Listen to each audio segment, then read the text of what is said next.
Mic check, check 1, 2. Hello and welcome to Tutris Talks. I'm your host, Jeff McAdam. Come on in and grab a seat and make yourself at home. Today we're talking about a big one, something that'll shape every relationship your children will ever have. It's emotional intelligence. What is it? Why does it matter? And how do we build it at home in simple, everyday moments? If you're ready, let's get set. Let's rock.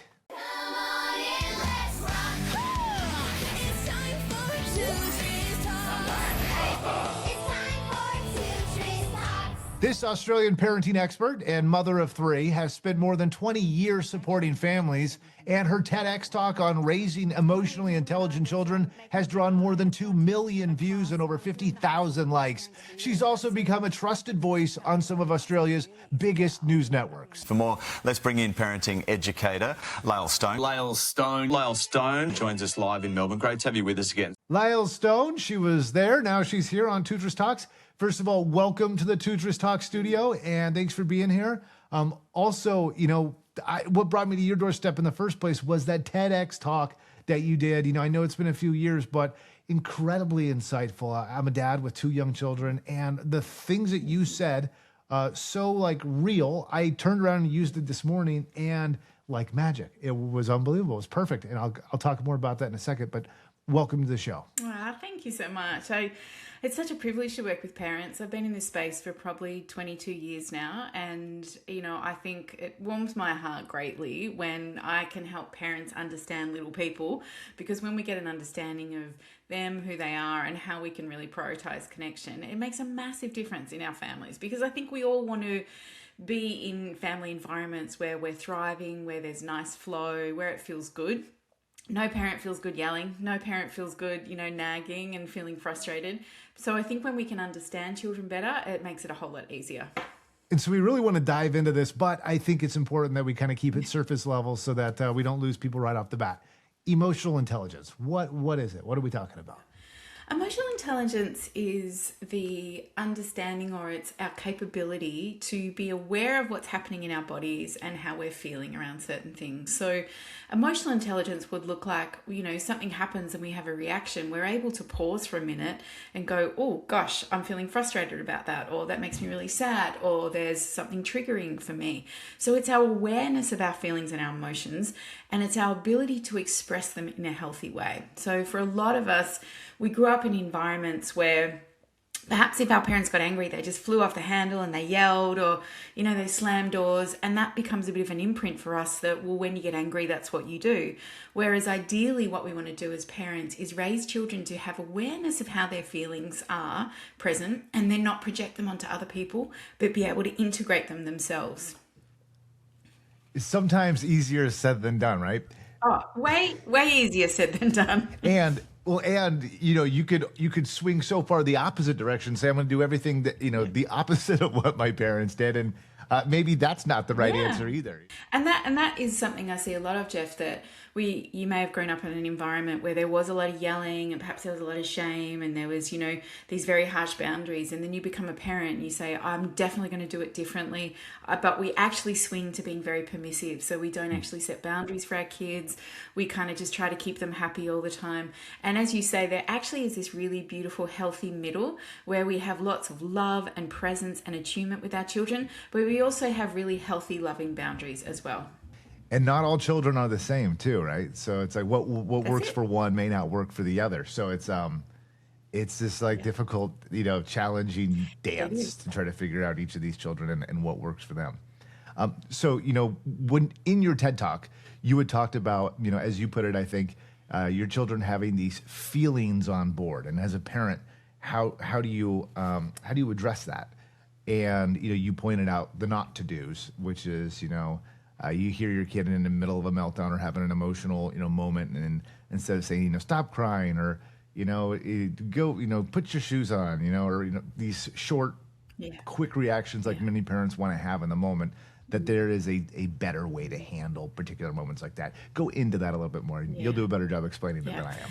I think the first thing before I talk about how you can actually meet them in it is to remember that that kids, I explain it like this, are often what we call imbalance or out of balance. And when a child's in balance, we know it because they're usually chatting to us. We ask them to pick up their toys, they'll do it.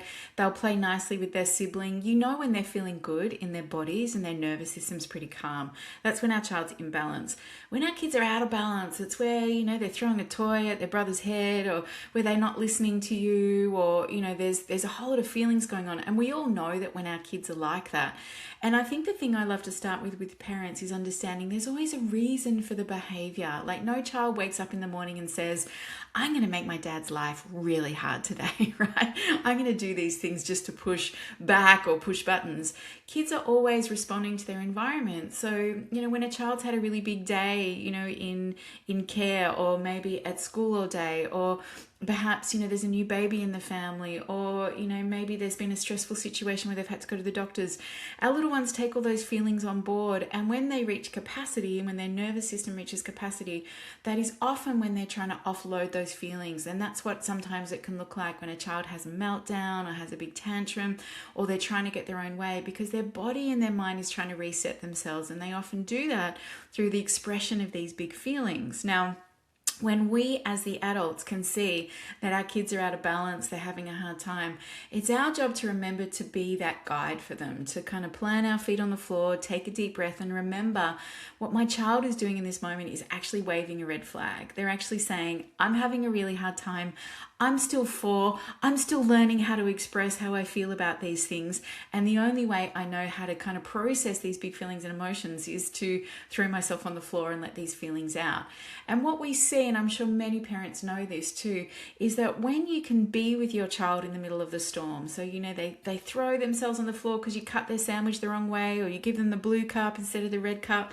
Our job in that moment is to take a deep breath, get down low, and hold space for that storm to pass. Because often what you will find is when they let all those big feelings out, afterwards they usually take a deep breath, they want to come in for a cuddle, and then they're usually like, what's for dinner, right? And then they've moved on because the brain has done this beautiful job of resetting itself.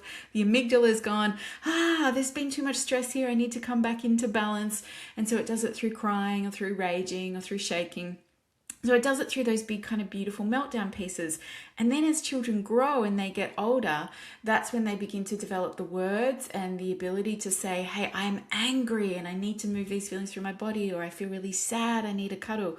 But for our little people under the age of 7, their prefrontal cortex, which is that logical thinking part of their brain, is still developing. So a 4-year-old doesn't necessarily have the capacity to stand there and say, Mum, I feel very stressed. I was very rushed today. First we went to Grandma's house, and then we went to the park, and then someone pushed me over on the slide, and then we had to go to the grocery store, and it was very loud, and I found that very stressful. And, they don't have the ability to articulate all the stresses that are going on in their mind, and so they do it often in their behavior or their feelings.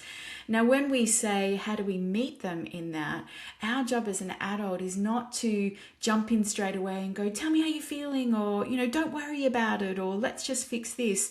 It's about our ability to take a deep breath and be present, if we can, to hold space for that storm. Because we will often find that when those big feelings come out, and when we say things like, oh gosh, that sounds hard, or tell me more, then what happens, the child begins to feel heard. So they're able to feel that beautiful connection and attunement from an adult that says, hey, I can be with you in your really, really big feelings. Because the opposite of that is when we tell them off, or tell them to stop, or shut them down, those feelings still exist in that little person's body. They haven't gone anywhere. They just will find another way to come out a bit later, when their brother takes their truck off them, or when you cut their sandwich the way that they don't like it. So our job really as parents is to learn how to be with our kids, particularly with their big feelings. And it's very tricky as an adult to do this, because most of us didn't have this done to us when we were kids. We were either sent to our room, or shamed, or maybe we were smacked or told off. And we kind of take on an imprint that says, you have to be good all the time. And that's actually not the goal of humans. What we want children to know is it's okay for you to be angry, but there's a healthy way to express your anger. And it's okay for you to be sad, and you can bring your sadness to me. This is great advice. It's real helpful things that parents can actually use. For instance, even just this morning, my 4 and 5-year-old, we're getting ready for school. And my 4-year-old, Goldine, she's she's trying to get her shoes on, she's trying to get her clothes on, and I don't even remember what started it, but she just starts crying, and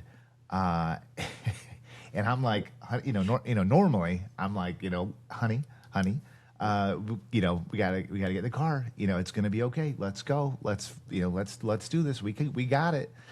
But instead, I took the approach that you had mentioned from your video, and I said, I sat down for a second and I said, honey, tell me all about it. How do you feel?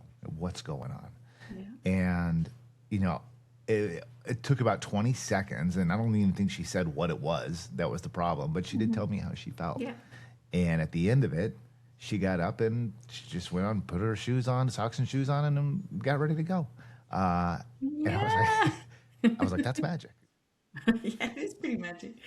Well done on doing that, because it's really hard as a parent, because in that moment we're like, we've got to get to school, and every single part of us is like, come on, we need to hustle. Yet when we can take a beat and take a breath and actually just be with them in that moment, it's such a fundamental need of ours as humans, is to be seen and heard. I think that what we do, which is so well-meaning as adults, is we move into fixing when something is wrong. So when your 4-year-old is upset because their friend didn't play with them at school, or your 10-year-old's, upset because they didn't get picked in the basketball team, the default of us as parents is to jump in as to why they shouldn't be upset. We jump in with, oh, but don't worry, you can try out again, or, you just play with someone else. And actually, that doesn't feel good. And I often say to adults all the time, if you had the hardest day at work or parenting at home, and your partner comes home or a friend comes over and they say, how was your day? And you start talking about how challenging it is. If that other adult jumps into, well, this is what you need to do. You need to, call your boss, or you need to, get some more support, and they jump into fixing, what do? We often shut down. We often stop, because our fundamental need is not to be fixed, it's actually to be heard. And one of the most powerful things that we can do as humans is, when someone is telling us something that is hard in their life, is to do a lot of nodding and to just say something like, that sounds hard, or tell me more, or gosh, I'm really sorry that happened to you.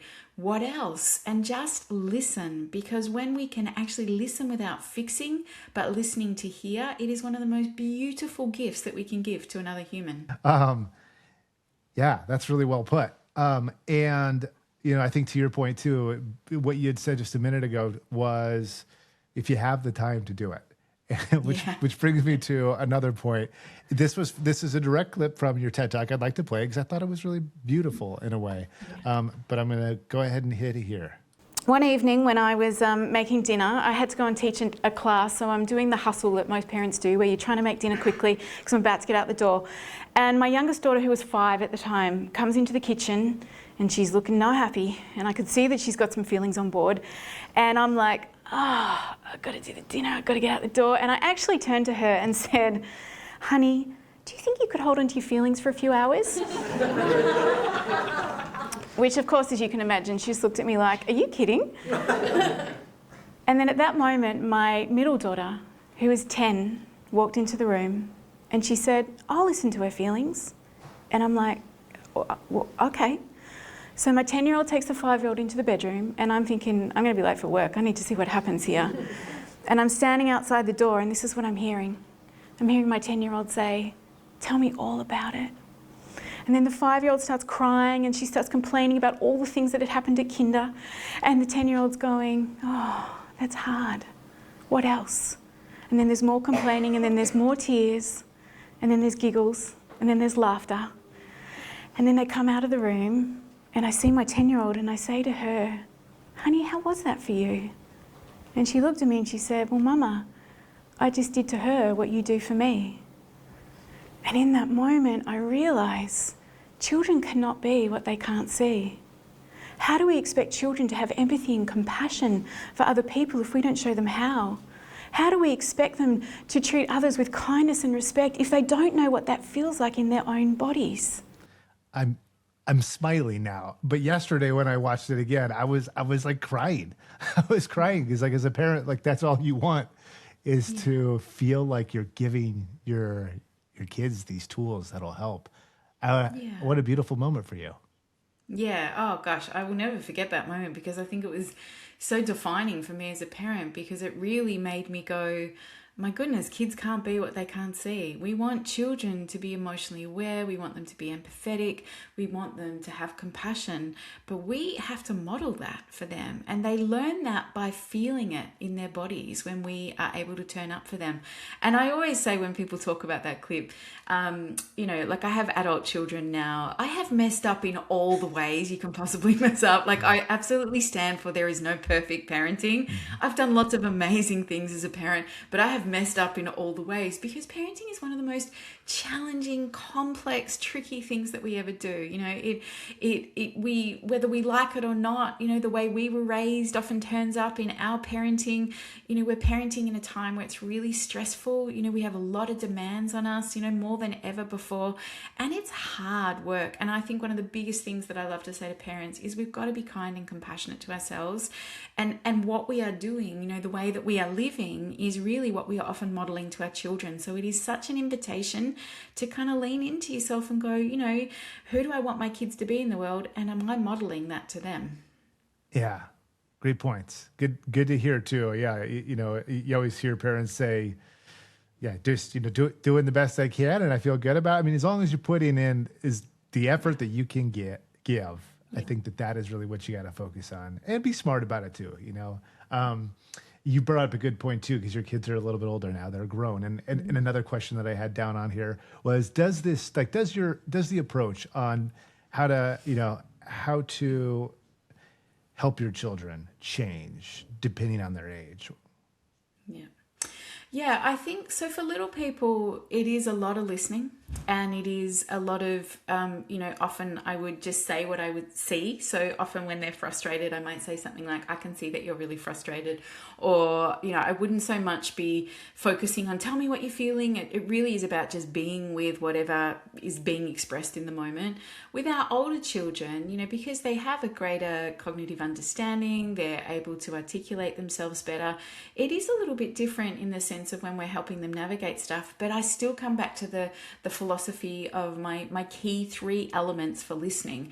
And this really applies to teenagers, and it kind of, still sticks for little people, is when we are listening, the first thing when our child, and I'll talk maybe about a 14-year-old at the moment, is telling us something really hard, the first thing we really want to do is we want to listen without judging.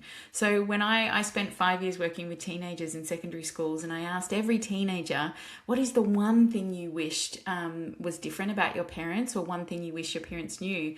And 85% of them said the same thing, which is, I wish they would just listen. And so what they wanted was, the first thing was listening without judging, so that when a 14-year-old was sitting there saying, this person's cheating on their test, or this person's skipping school, the parent wasn't sitting there going, oh, well, I never liked them anyway, and there was in the judgment of the child, because then the teenager's like, oh God, you're I'm never going to tell you about that other person, you're judging my friend. So the first one was listening without judging. The second thing was listening without fixing, which I mentioned just before.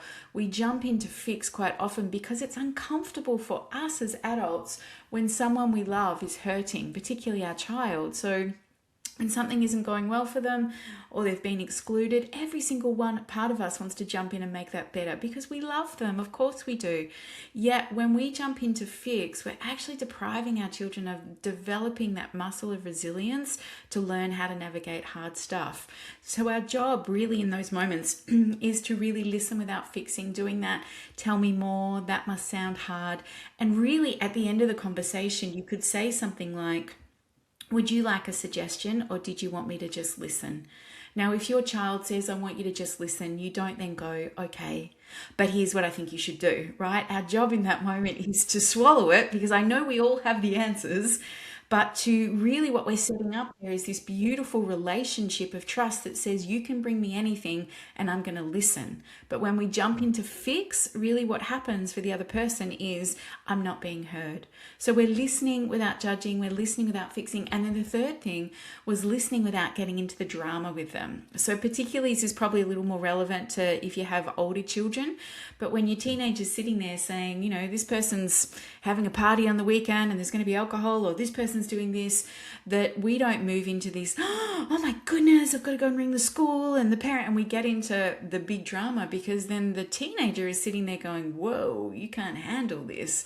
And I say to parents all the time, you got to be like the little duck on the water that looks like it's cruising along. Underneath, your little feet can be freaking out because you're like, oh my goodness. But you want to bring the calm, because the goal here is to let our children know there is nothing too big that you can't bring me. You know, and I talk about parenting as a long game. So for particularly like for you, Jeff, with little kids, or for any of your listeners who have little people, I really invite you to think about the relationship you want to have with them as teenagers.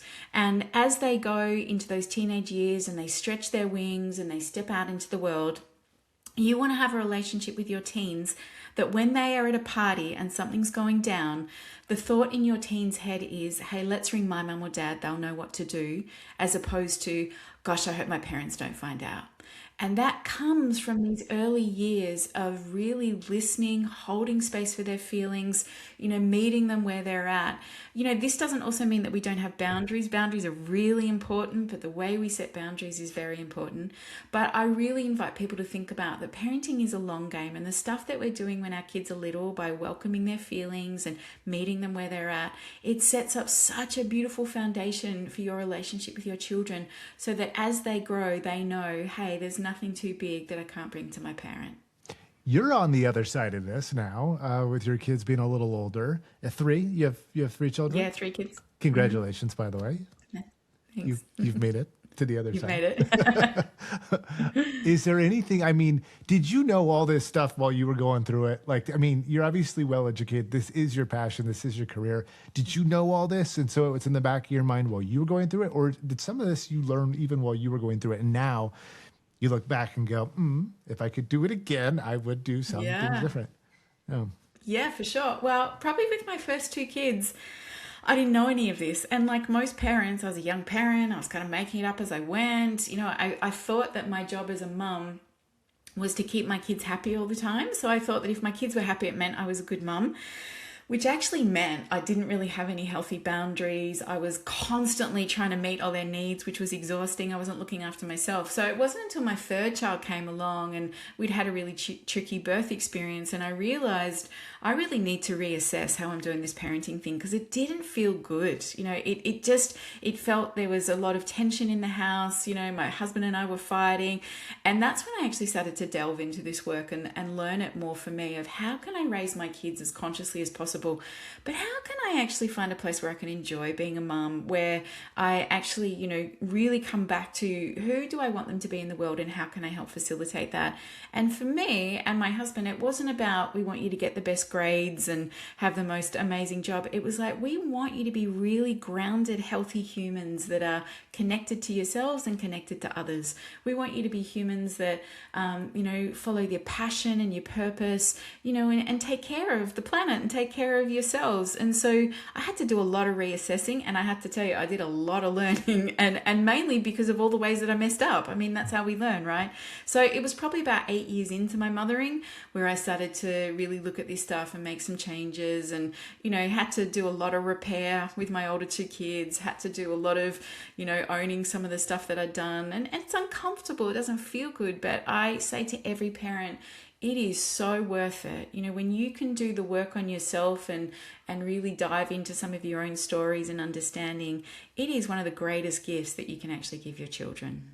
Well, I think hearing you speak out loud is comforting, because I know we're all, as parents, wondering, could we be doing a better job? So, you know, it is somewhat comforting to hear even somebody, you know, with your background, your professionalism, also sharing that same sentiment as well. And you know, one more thought that I had too that I wanted to get to before we run is, if mom or dad is really on board with this line of thinking and the other one's not, is that a tough dynamic? And if you are a parent that's willing to, you know, kind of embrace this, and you're a part of a couple, you know, part of a marital situation where the other one is not, what do you do?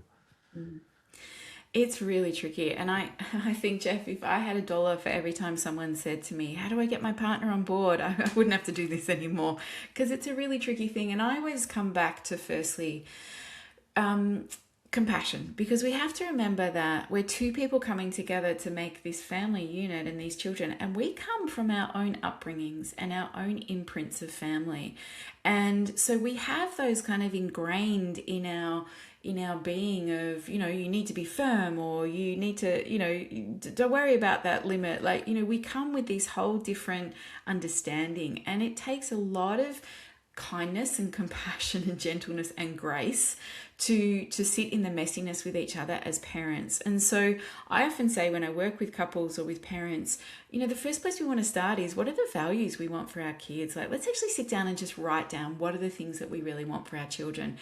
And then we take another step back and go, and is the way we respond to them supporting that or not?